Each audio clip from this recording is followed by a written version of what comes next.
Okay, so welcome back to Forward Thinking.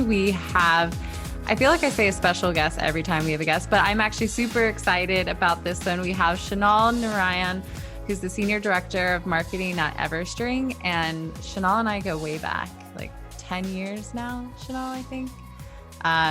We both worked together at Marketo, and he worked in demand gen and I worked in marketing ops. And since then, we've stayed close, and Everstring is actually a client of CS2 Marketing. So one of the reasons why we wanted to have Shonal on today was because of his background in demand gen, but also being so close to ops and actually doing ops himself in a consulting gig. So welcome, Shonal. Thanks for joining us on today's episode. Thank you guys for having me. And I'd like to think I'm a special guest, so. Very special. Okay, so like I mentioned, today we want to talk about how MOPS and demand gen, or basically the marketing team that develops any ABM strategy or marketing strategy, can work closely and be better aligned to drive pipeline.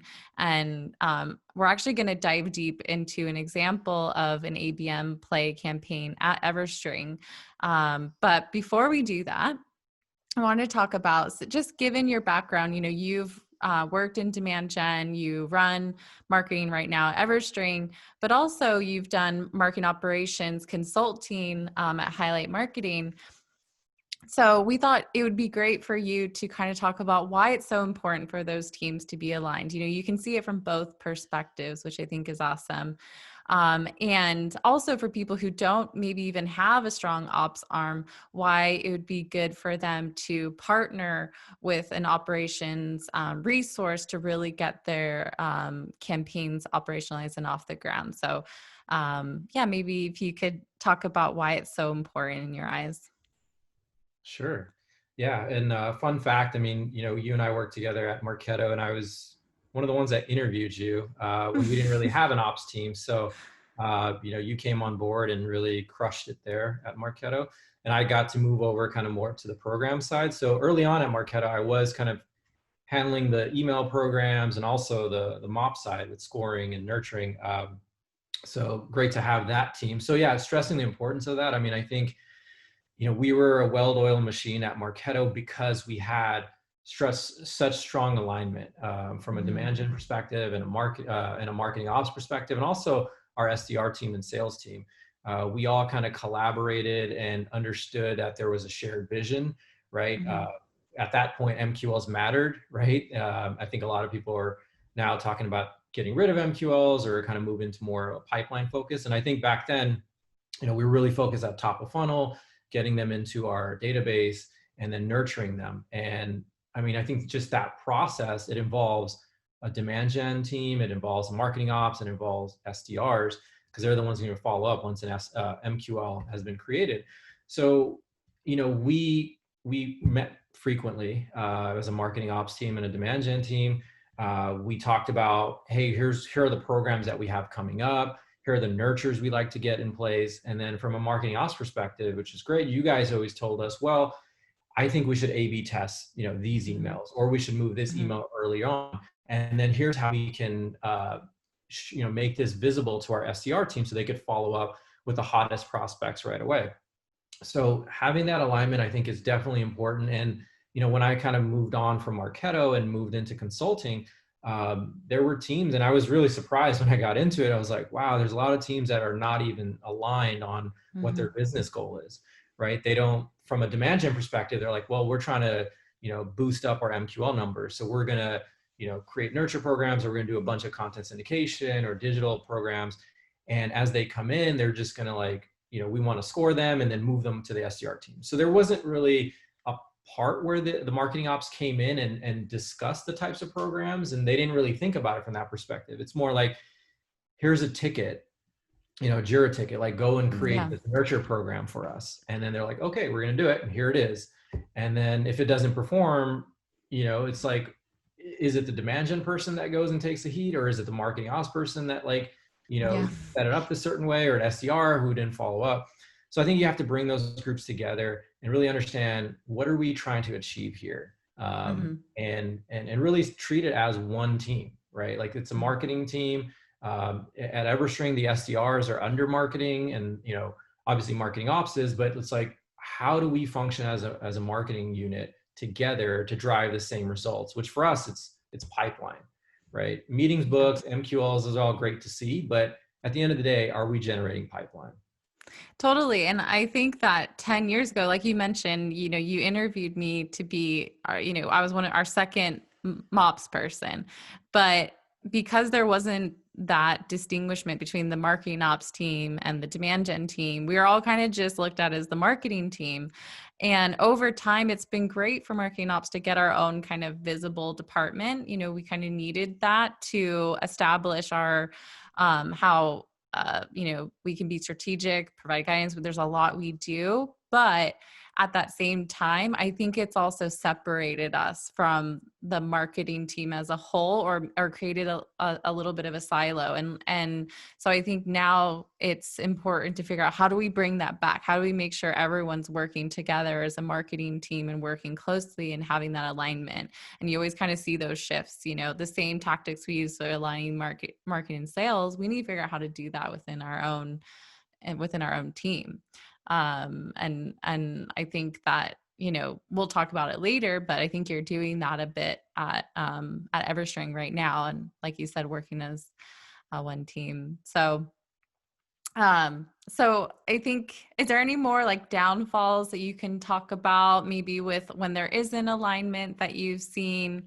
What are some of the impacts of that? I know you've seen both, right? You've seen great alignment, you've seen poor alignment.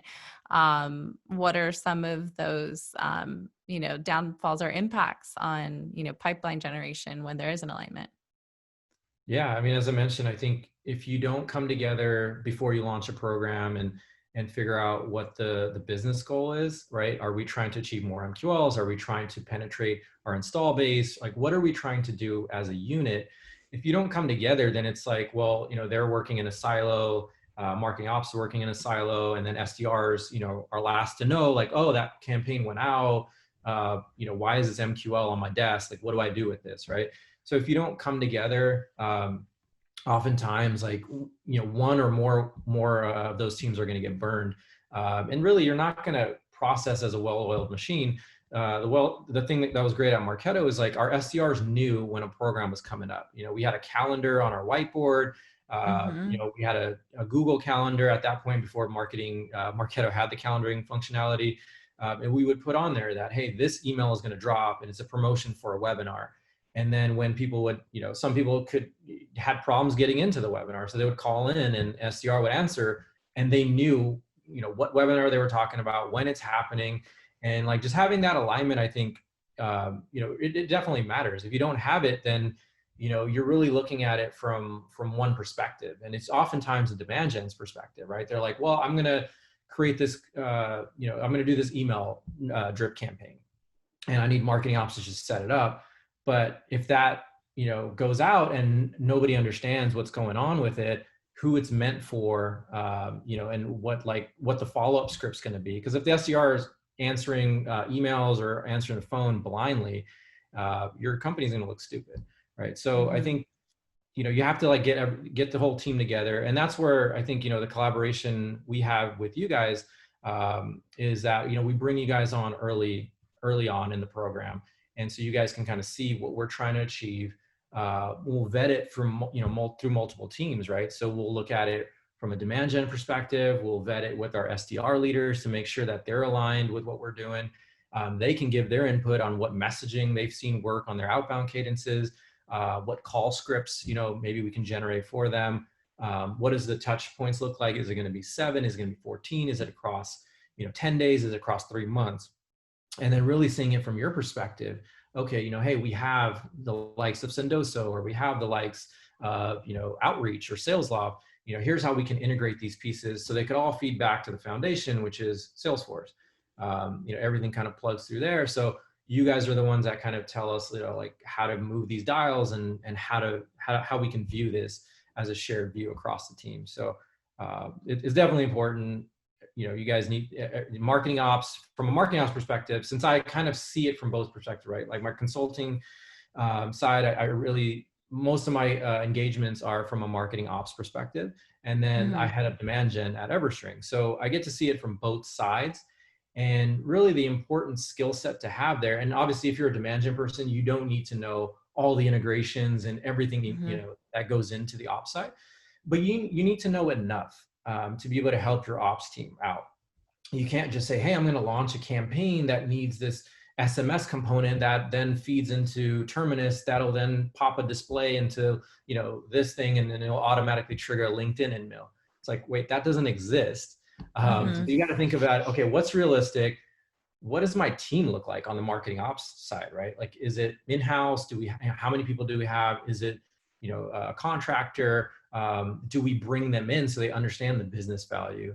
Mm-hmm. And then, just thinking about it from that perspective. And then from a marketing ops perspective, it's really, oftentimes they're pegged as not being creative, right? They're just the ones kind of, pushing the pencil, or they're like integrating and mapping things out.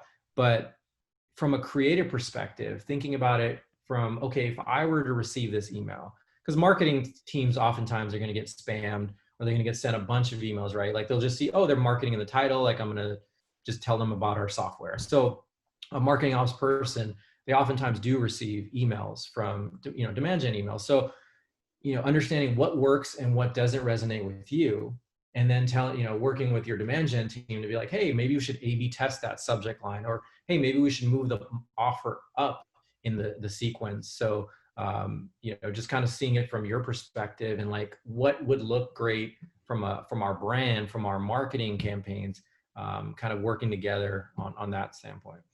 Yeah, I think that's such an important point. We touch on that a lot on this podcast around marketing operations being the closest people to the data and really understanding the data. And they should be able to give that feedback back to the demand gen team and the other teams on what is working and what's not working. So I think a lot of times people in marketing operations, they don't feel like they have a stake in the game. They're just like, okay, well, I'll just take everything from demand gen, I'll do it. And if it doesn't work, it's on them. But what you're saying is because you can create a much more collaborative effort, marketing operations does have a stake in that, and they should really feel like they need to be able to provide feedback to make those campaigns better for the demand gen team, because they're really involved in them. Totally. And I think we look at startups and we think, oh, well, marketing ops knows like what campaigns are going out. They maybe work with demand gen, customer marketing. But, if you even look at bigger marketing teams, a marketing ops team is supporting so many teams in that marketing org that they see all the campaigns. They know what's working. They know what's not. But one More than person anyone. more than anyone, one person demand gen will only really know like what's working on the programs that they are working on. So yeah, they're going to be the best source for that.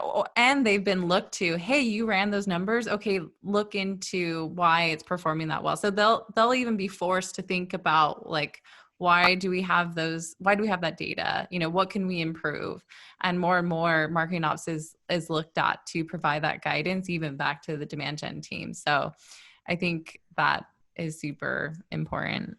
So with marketing operations, I mean, even for people in marketing operations, over the last 10 years, since you two worked in Marketo, it's just got exponentially more complicated, right? So for a demand gen person who doesn't live in the MOPS world 24/7, it can definitely, I'm sure it's overwhelming, right? To even like really get into things like the data integrations, APIs, like the sync with sales, all of this stuff. But then this is why we really were excited to bring you on, because you do have, the experience from both of those sides. So I think you can really kind of put up your demand gen hat on 1 minute, then put your marketing ops hat on and really empathize with both groups. So from the demand gen point of view, what can someone do if they haven't really spent the time to understand marketing operations to this point, but then they listen to this and they realize, okay, actually, I've had a few issues in the past where I've tried to get something done and then I found out it's not been possible. Like, what's a good next step for them to try and really immerse themselves and understand marketing operations enough to help them with their own job? Yeah, that's definitely a good question, and I think for me it's difficult because I like have that blended view.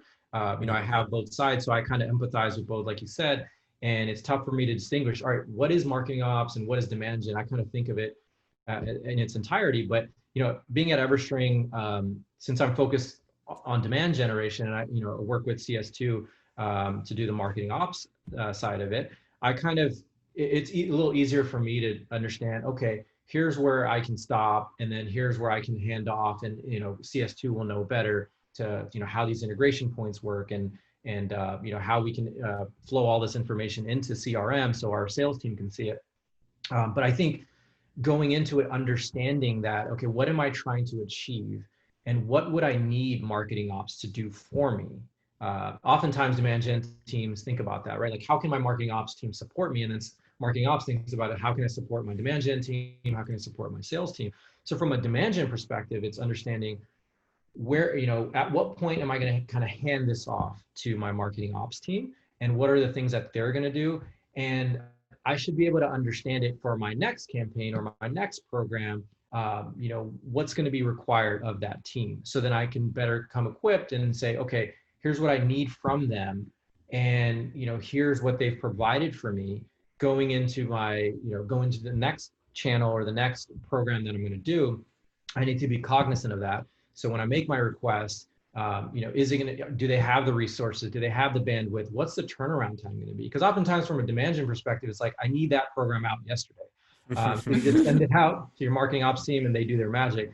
But really understanding, okay, what's involved in that process often allows you to empathize with the work that goes into it.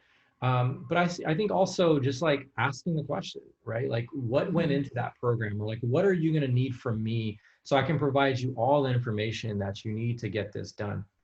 And then, if you have that kind of collaborative relationship already with your marketing ops team, like, I think just saying, hey, here's what I'm thinking, I'd love to get your thoughts on it. Should we A/B test anywhere here? Should we throttle the email? Should we, maybe move direct mail further down, or, bring in an executive sponsorship piece into this mix? So like those types of things, just being able to collaborate with your marketing ops team. Because like you said, they are kind of the gatekeepers of the data. They can go look into another region and see, oh, this is working in EMEA, right? You guys may want to try this. Or, kind of looking at the data as a whole, like, yeah, these types of emails don't work. You guys might want to think about doing something else. So I think from that demand gen perspective is really just even asking the questions, or like begging for the marketing ops team to even be collaborative. And I think the marketing ops team would love that, right? Just to be more involved in a program, to say, hey, I added my 2 cents in that, and here's how it performed. When I was back at Marketo, Maria Pergolino like would often review the programs that were going out, and she would say, I don't think we should do this. I don't think we should do this. And I would always be like, well, let's A/B test it. I think my subject line will do well. And so like, oftentimes I would show her and she would hate it, but it's just one of those things where you're like, please prove me wrong, and have it be more of like a friendly competition. Yeah, I mean, I think just having them be more involved, like getting them involved in the programmatic side of it, I think, it builds a tighter relationship. Big time. And I think a lot of our talk track right now is moving from tactical to strategic for marketing operations. And what better way can you do that than being like a strategic partner to your demand gen team and helping them improve their campaigns through all of your knowledge? So if you're a marketing operations person listening to this, don't wait for the demand gen person to ask. It's great if they do, but you try and get involved in those conversations early and really be part of that process. So I think we wanted to kind of switch gears and really maybe get down into the details of an ABM play that you've worked on recently. Yeah. Where you've touched on all of these really important points, and you've brought that all together with this play. So can you just maybe just kick it off, give us a high level of that program, how it worked, and then we'll dive into some of the details? Definitely, yeah. And I just want to give you guys a plug. CS2, you guys are great. I mean, I think as I was talking about, like, you need that marketing ops team that collaborates with demand gen. Like, that's where you guys come from, right? Like, you guys come from that demand gen and marketing ops background, so you guys can see it from both perspectives and really try to achieve, that business case that we're going after. It's like, all right, what are our goals here? What are we trying to achieve? Here's how we all best think it's going to work. So yeah, the ABM play, we I think got it off the ground late last year, kind of heading into this year. And really we had, kind of all these pieces in place of what we thought from a demand gen perspective.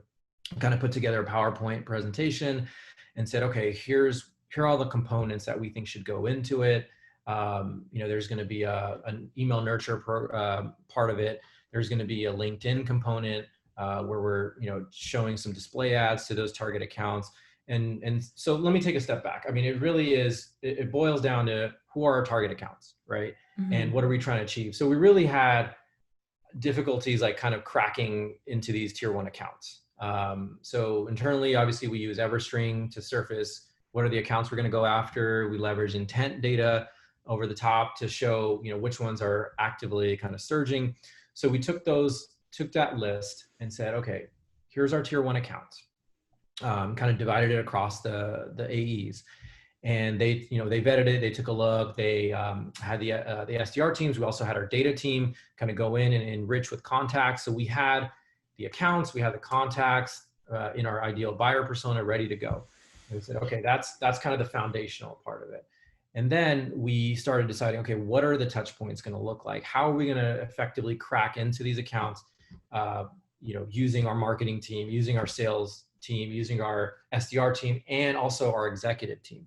So we kind of concocted this ABM plan, and really it involved, the email component, as I mentioned, from a Marketo standpoint, and then it also had a Sendoso direct mail component to it. It had a LinkedIn component, as I mentioned, and then also an in-mail component from our CEO. And then lastly, it's really once they get to a certain point, then our SDRs will put them into an outbound cadence.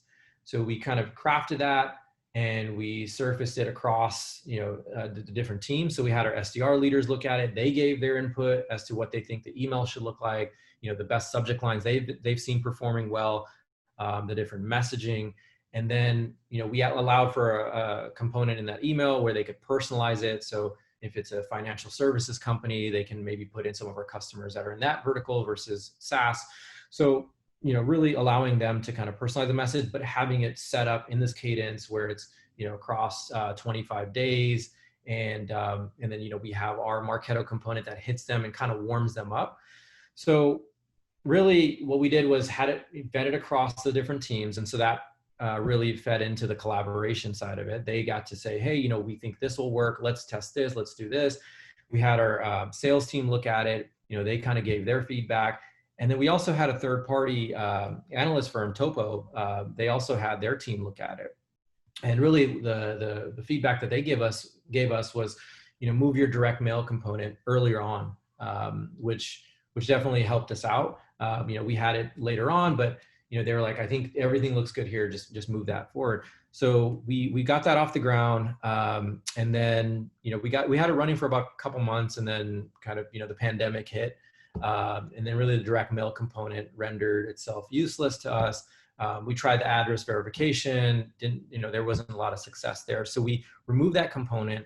And we kind of went forward and added some more personalization to it. We really tried to hone in on the messaging that was working since we didn't have that direct mail component there.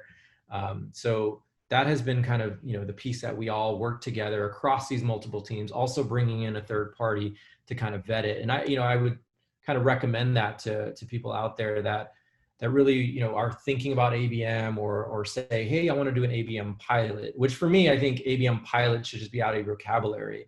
I think if you're going to go in on ABM, you really want to have, your team vetted. You want to have really, put more eggs in that basket. I think if you're going to go in and say, hey, we're going to pilot it, dip our toes, and then back out, you're pretty much going to back out. Because ABM is for the most part, unless you're lucky, it's not going to work out right off the bat, right? You're going to make iterations, you're going to make tweaks to it. Again, you're going after these select accounts. So oftentimes they're enterprise companies. And so you're going to kind of have to pillar in, figure out who the right contact is. Oftentimes you're not going to have the right contact to begin with. So it's going to take time. So just like, start simple, start small, but like give it some time, and then collaborate with your team. I think that's what, made this successful. It's like we got to collaborate with you guys, setting up the infrastructure in Salesforce and Marketo. Also, you guys being able to pivot because we made the switch from SalesLoft to Outreach, and you guys kind of helped us move that over. And then enabling our SDRs team, right, to set up all the reports that they can look at, which ones are, within weeks 1 and 5, and which, where is that in-mail touch going to happen, and then integrating from LinkedIn into Salesforce so we can see, okay, there was an in-mail dropped, now the outbound cadence can go out. So just kind of setting up that entire infrastructure. We all collaborated and worked together to come up with that. So definitely felt like that ABM process, the process is a team effort, and it's that way for a reason. It needs to be a team effort, or else marketing is going to do it in a vacuum. Sales is not going to understand what's going on, or they're going to say, hey, this ABM thing's not working out, right? Because they're not really involved, they're not invested in it, and vice versa. Sometimes it works the opposite way. Yeah, totally. And I think this is where the alignment piece, like really focusing on creating those relationships with, the ops team, demand gen, sales development or sales, whoever that end user is, like, this is where it actually becomes really key, is the iteration part, because like you said, with ABM, it's always going to evolve. Like, and a lot of projects like this that are super important, you getting off the ground, even your like investment at the beginning might be lower, but then once you see that you're getting to a rhythm, you've gotten to a certain level of sophistication, and that's kind of like what we saw with you guys and working with you, then we said, okay, this is going to be our strategy moving forward, and we've learned a lot and we've made some changes, but like, let's make it even easier. We got feedback from sales, and we want them to be able to just do a few clicks, be able to elect people into this ABM campaign and get them into it. And then we actually took that advice and operationalized that in Salesforce. And, but without being able to gather that feedback, without even being able to feel comfortable having everyone in that room talking about the campaign and how it's working, we wouldn't have been able to even do that iteration. And over time, it's still, you're always getting feedback. We had a call today and we're getting some feedback from sales. And so I think that's what could also prevent people from even, seeing it through with their ABM strategy, is because there was no iteration done. So it just falls flat. They call it a fail, and then they try something else. And so, just touching on the iteration standpoint, from your perspective, what were some of like the learning lessons like so far with ABM Play? Because I think we talk about, the positives and all the things that you should do. But since you've gone through it, for our listeners, like what are maybe some feedback for them with their, devising this plan, or operations is, figuring out how they can better align with demand gen? What are some of the things that ops can look out for as like learnings that you got throughout the process? Sure. Yeah. I mean, I take it back to like just aligning on the business goal, right? So if you're launching ABM to add more contacts to certain accounts, or, kind of pillar in, or you're doing it to like your install base and trying for upsell opportunities, right? Like, so you just have to come to an agreement. Okay, what are we doing this for? And then just really honing in on those accounts right off the bat, right? So there's going to be constantly refreshes going on. So like, as we've done this, and it's, almost been a year since we launched, we've updated our tiered accounts, right? So we've kind of gone through and kind of moved tier ones down and promoted some up. So now that we have some new ones, it's just constantly, okay, how are we going to refresh this? And how are we going to show this inside of CRM? Working with the data teams. So it's unique because, I work at Everstring, a data company. So like, we have our own data team we could just go to and just say, hey, can you, enrich these accounts with these contacts? And that they're able to do that right away. So some teams who don't have that, or maybe have an outsource marketing ops team, it may be difficult for them to kind of like, to be that agile, right? And say, okay, well, I'm going to now add or change up our accounts. Like I've just been using the stale list for a year. So one of the things that they can do just like easily is like, if they have intent information, right, through Bombora, G2 Crowd, Everstring, wherever it may be, you can just constantly refresh that and look at accounts that, are surging on particular topics that you care about. And so that can help you kind of refresh your list and go after new accounts if you haven't had success in other ones. And, I don't think there is a point, like, because I was asked this before, is like, when do you kind of realize that, this ABM is not going to work, or like when you should start changing in or refreshing accounts? For us, we had a 25-day cadence. And in others, when I was, in consulting, like others had 3 months, 4 months where they were going after the same accounts. And so it's really like, how long are your sales cycles? Are they enterprise accounts? What's the, what are the personas, right? What's the different messaging and like the tactics you're going to use? So for us, we knew it's going to take more than 25 days, right? Because that 25 days was just for the SDR outbound cadence. And that only started after our Marketo kind of warming them up, nurture went out, right? So that took about 4 weeks where we were doing that. And then in the 5th week, a direct mail component would land. And then once that delivered, an in-mail went out from our executive sponsor. And then the SDRs would start. So, 5 to 6 weeks have already gone by, and then they start their 21-day cadence. So like, if you're like, hey, this program, like they ran through all of that, nobody responded, this is a failure, right? Oftentimes, I think demand gen people want to say that, like, hey, this is not going to work, we just need to like move off of it. Maybe the messaging is not working, maybe just our cadence is not working. I mean, I think having it vetted from others, right? Like that helped us when we went to Topo. We also went to, a couple other companies like Friendly Brands, and like, hey, this is what we're thinking about doing. What have you guys seen that has been successful? And, obviously they told us kind of what they saw, and it was kind of in line with what we already had set up, but like getting that feedback helped us out, but also just being patient, right? So for marketing ops folks, it's really like, you may want to compare it to something, right? And say, okay, let's compare this to a content syndication program that we ran. Oh, this generated this many MQLs. Here's how much pipeline was created from it. We should just continue to do that. Whereas ABM, it's more for, I think, for the long haul, right? Whether you're going to go after a set, named accounts, and maybe you have 10 accounts you're going to go after, or you have 500 accounts you're going to go after. I think just like letting it run its course, seeing where you could make some tweaks, maybe operationally, right? Like, oh, this is inefficient, which we continue to find, right? Like we're finding that, hey, we'd like some more automation in some of our, triggering things, right? So like if an in-mail goes out, maybe the outbound cadence is going to be triggered off of that in-mail drop. And so like, let's set that up. Right now it's manual. And so we have to go through Google Sheets or, Salesforce, and we're going all over the place. Let's figure out how we can optimize it, how we can limit the clicks. Like you said, Chrissy, like ultimately it's what's going to make it easy for a salesperson to adopt.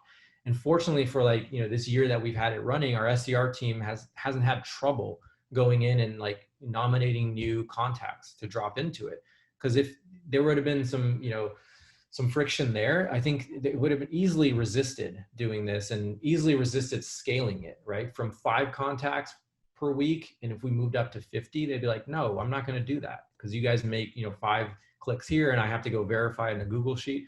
So we moved off of Google Sheets completely early on, which was, what we had it set up for, or, with, put everything into CRM. So that was like one of our things where we kind of changed it in mid-flight was, we were working off of Google Sheets, and then we had all these different tabs, and we moved that into Salesforce, working with you guys.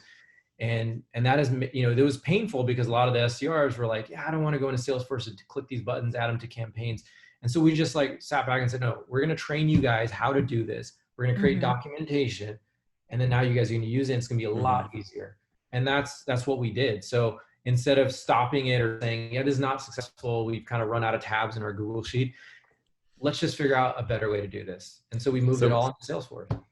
Yeah. And one of the things you touched on before is around kind of getting everyone aligned around the same business objective.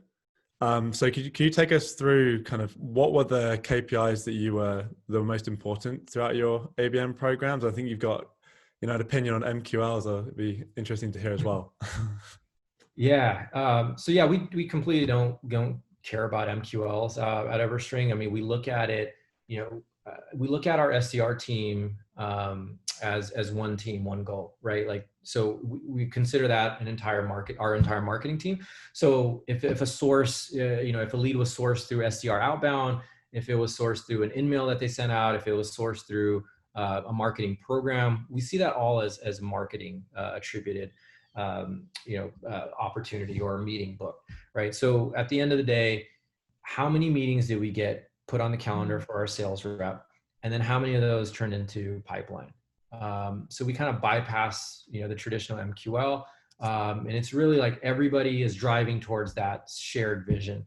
So, even if we're running one-off marketing programs, it's really how can we accelerate somebody to, to see a demo or to be interested in a hand raiser activity, right?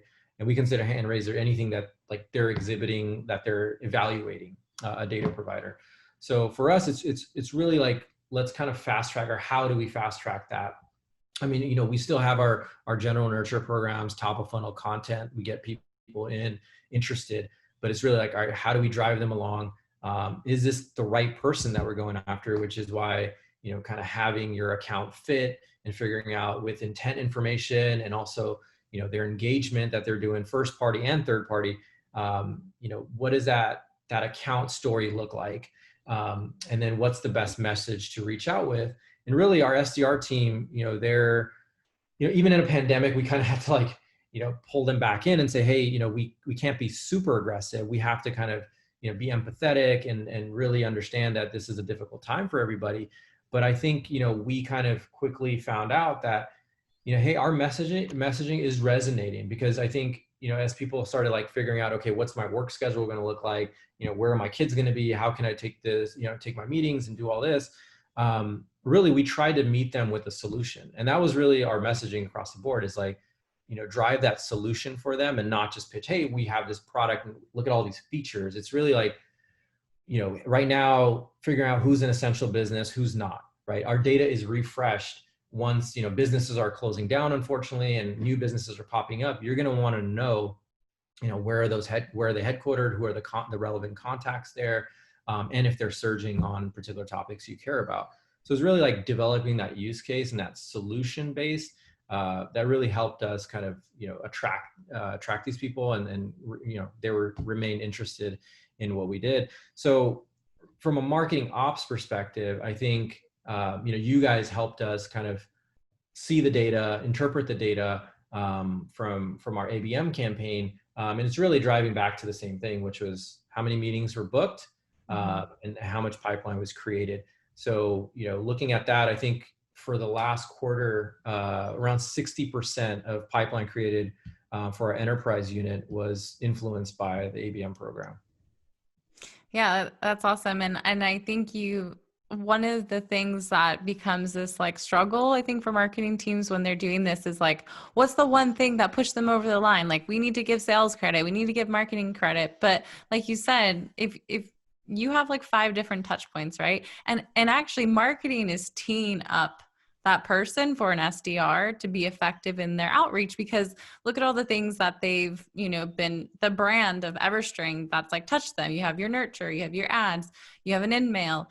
And so actually it just makes the SDR outreach just more effective in getting them to connect. So just trying to say, oh, the last touch was the sequence, that should get credit, no, that's probably the whole reason why they connected on that sequence to begin with. And so I think this is where the attribution and like influence, what we talk about, like really think of this as a holistic campaign and tie the attribution back to that whole effort. And that is tied to marketing and sales, and they can share that success, and the win, and looking at opportunities and is a way to do that, and the influence on those opportunities. So I think that breaks down those alignment issues as well, of this like tug of war that you see.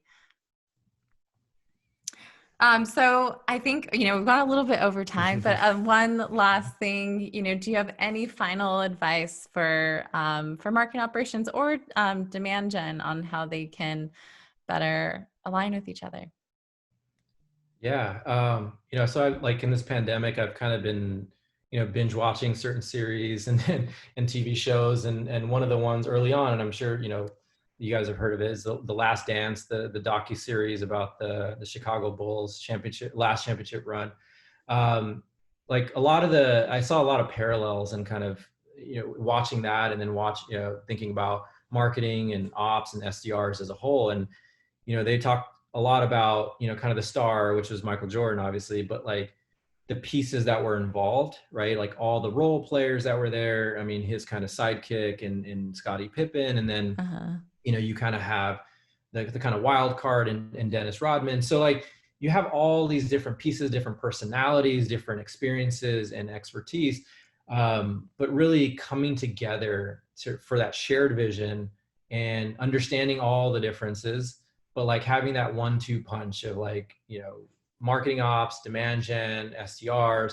I mean, I think they all kind of play a role in this larger team, right? So the team is trying to get a championship, or the team is trying to launch an ABM campaign, and everybody has their part in it, and everybody needs to understand what their part is, to make that a well-oiled machine. So I think that just seeing that parallel kind of like put things into perspective on kind of how everybody needs to function as a unit. Everybody has their different viewpoints, but to make all this hum, like the marketing team needs demand gen needs the SDRs, and everybody kind of needs to just figure it all out together. So who's Michael Jordan out of the team? Is it marketing ops?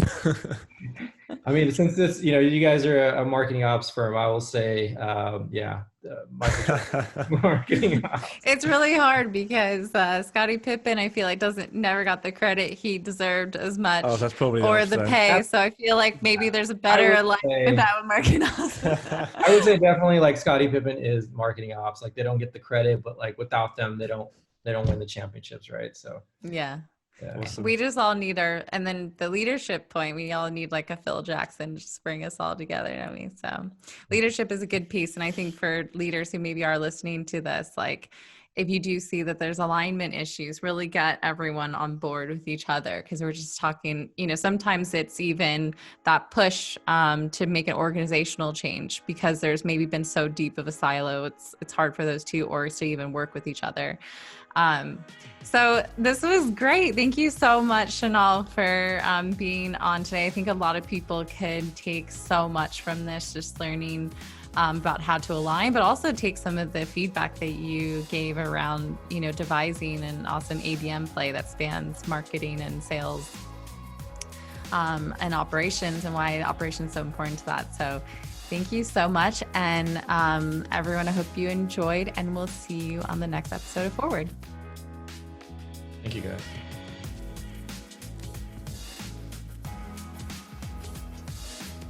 This is Charlie. So if you liked what you heard, hit like on the platform where you watch this. Also, leave a review. Honestly, we would really, really appreciate it. You can also subscribe where you listen to your podcasts on Apple Podcasts, Spotify, or even YouTube. And make sure you subscribe to our newsletter, which is packed full of exclusive content, updates for events or courses that we might be doing, all designed to elevate your marketing operations and B2B strategy. See you next time on Forward, and forward it up.